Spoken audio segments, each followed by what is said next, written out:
O 94% das vítimas de trata son mulleres e nenas mercadas e traficadas para obligalas a prostituírse.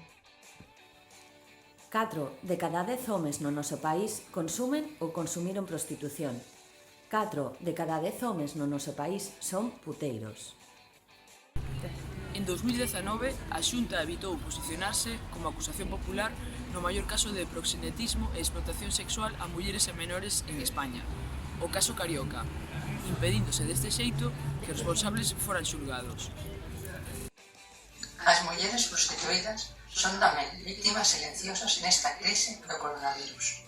Están expostas aos contagios e a maioría delas non poden acceder ás axudas sociais. Esquerda Unida defende a necesidade de medios económicos e de inserción social real para as mulleres en situación de prostitución, axudando a combater a explotación e a trata e camiñando cara á abolición desta violencia.